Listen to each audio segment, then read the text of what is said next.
Welcome again, guys. This is my I wouldn't say a build review because the build is already been finished.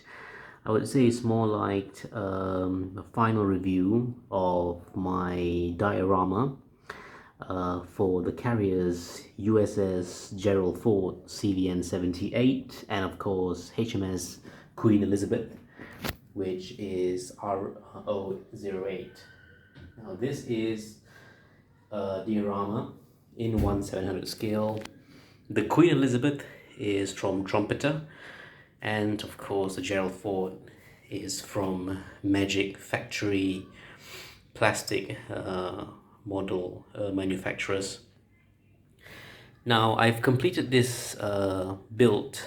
It took me about, I started this build around in early of May, and there were certain things that I actually did earlier, the air wings detailing, and then in April I did not really finish a lot of the model, and I started to finish it in mid of May all the way to now. Is filming this one is 2nd of June 2026.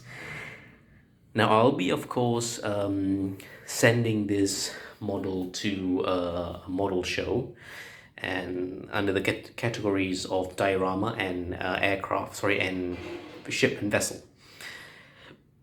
Now let me give you a brief tour.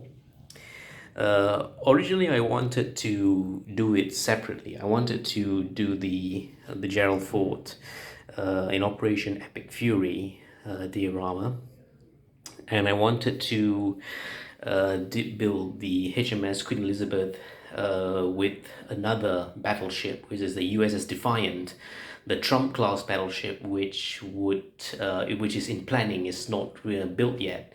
I got the resin of the battleship and I wasn't able to finish, so I thought, well, the best case scenario, because the deadline is on mid of June, the show is on mid of June, so I thought, well, I think I have to forget about my two dioramas. I need to maybe just combine it. And when I Googled Gerald Ford and HMS Queen Elizabeth, they did actually join in a NATO exercise, fleet exercise between these two carriers, the Americans and the Royal Navy, US Navy and the Royal Navy.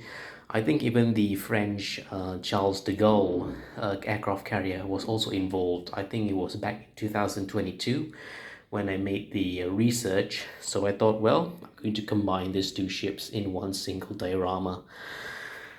If you can actually see, the width of this whole thing is about 60 cm by around 45 centimeters width, and the length. As you can actually see, I've actually added more aircraft on the Gerald Ford. I think I added about 2 or 3 boxes of resin F-35s. You can actually see very nice. You even have the armament, and even the canopy is able to open and close. That is really cool for the 1/700 scale to able to do that. It's absolutely nice. And I also got the crew, the modern US Navy carrier deck crew from Lambo is from a China brand. What I like about this is it gives you a depth, and this actually comes in pre-colored, but sometimes the parts becomes a bit too fragile. So in the Royal Navy, they don't really have they don't have the same color coding shirts as the US Navy carrier deck. So they only have, I think from the research, they have white, they have yellow, and of course they have, I think, green. So I didn't put actually the same colors on the Royal Navy, but I actually did use the same one, the same carriers for that. And as you can actually see, I've actually weathered the deck from the photographs. These are, I would say, carriers that were quite new. I think the Gerald Ford came out in 2017. sea trials, and the HMS Queen Elizabeth and its sister ship, which is the HMS Prince of Wales, launched back in 2018 or 2016. So they're basically from the same generation and they're fairly new. I think now it's 2016, so it's been 10 years, so there's not a lot of weathering yet. But there are a lot of, pictures where, when the Gerald Ford was commissioned, I think recently in the Operation Epic Fury, the Gerald Ford was quite weathered, and the weathering, of course, was done on the decks, especially seeing the landings. It's a bit darker compared to other areas of the deck. So in this diorama, I'm actually depicting the carriers. Both the carriers are actually launching their aircraft. The F-35 A, which is a smaller version of the F-35s, of course, taking off. This is, of course, the F vertical takeoff, and of course the normal takeoff for the Queen Elizabeth. The landings for the Queen Elizabeth is actually a vertical, and for the Gerald Ford, you can actually see the F-18 Super Hornet launching, and of course you have few variants of the F-35s, and well, they are, of course, for me, really good. Of course, you got the E2C Hawkeye. You can actually see the fans are rotating. It's about to take off. And of course, you got the drones, the UAVs. 2 UAVs are provided in the box. And of course, you got the armaments from the F-35 resin. And of course, you got. I actually bought about 3, 4, 5 sets of the crew. I knew one wasn't going to be enough, and this is a very, very huge carrier. And of course, you got the very modern, new, stealthy island design for the F-35. Sorry, for the Gerald Ford class. I think this I wanted to actually do the CVN-80, which is the same class as the Gerald Ford, and of course for the USS Enterprise. I think they actually plan to build around 5 aircraft carriers from the same generation, the Gerald Ford class. CVN-79 is the JFK, USS John Fitzgerald Kennedy. CVN-80 is the USS Enterprise. CVN-81, I'm not sure the name, I think it's Clinton or Bush, I'm not really mistaken, but it's the name of the president. So the base is actually done using modeling paste, and the spray paint using a dark black blue. I think on real eyes it looks much better. The blue is not too vibrant or too, I would say, not too not, I would say, normal sea gradient effect. It's not too bluish, it's not too dark. You have certain depths depending on what time is it, where, and of course how does the position of the aircraft carrier. Of course, taking on the fact, they have these using cotton wool, the coarse cotton wool for the smoke from the engines. Similar goes to the HMS Queen Elizabeth. And we've also got one F-35 that's already taken off. Now, this one. Actually, I actually made a mistake. Initially I wanted to purchase an extra F-35 to make this carrier build diorama, but instead I ordered the F-35C in a 1/350 scale. So I purchased, I think, the F-35 and the EAG, Hornet aircraft as well. And to basically use that mistake to my advantage, I actually built the F-35s and the other 2 F-35C. I couldn't actually get the translucency of the canopy, but these are airborne versions of it, and I think they look okay. and using the acrylic stand, which is, you know, if it could have been much more, you know, less cluttered. So these are just, you know, to show that, you know, they have F-35s already launched, and to play with the scale, huge scale, and, you know, 1/700 scale is as though that these aircraft are far higher not high in altitude comparing to the carriers. So that is the effect I wanted to show.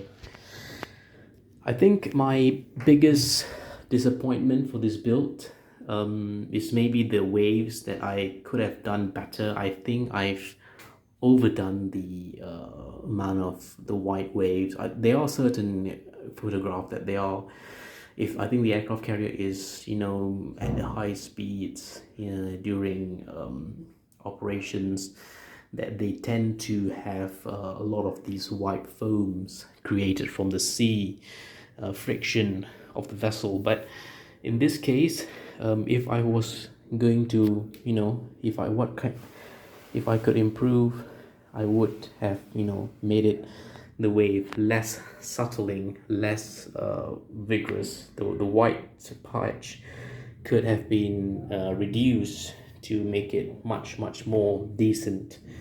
I yet to actually put some effects of water being spilled from the lower deck components. I'll actually be doing that maybe in the final few days when I have time. I got a few more days, a week more, to, you know, do any final adjustments.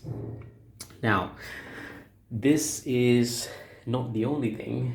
My secret weapon, since this is a, you know, model show, is to add on using LED lights.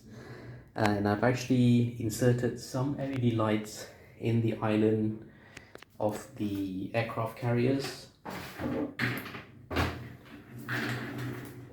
So let me show it to you. So I'm using a magnet, just a normal random magnet, and I can just slightly go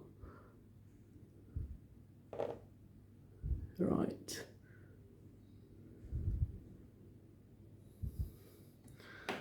So you can actually see that is the visual effect.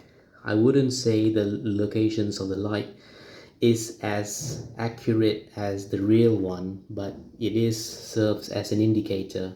They do have red color and green lights on the Queen Elizabeth. I think for a 1/700 scale is a bit too ambitious to make it on the antenna. If I have more time, maybe, yeah, 6 months more, but I just have a few more days, so this is what I can actually come up with. And you got, you know, lights. They also have different moods of lights. This is vigorous flickering. You have them, you know, slowly, the green lights, yeah, slowly dim. This is normally used during I think at night during operations, just to ensure the location of the island, and even of course for the Gerald fort.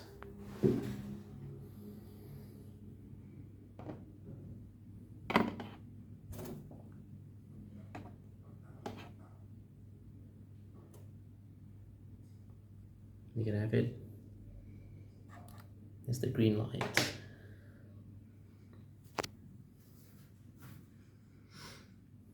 And there's the flickering white light of the Gerald fort.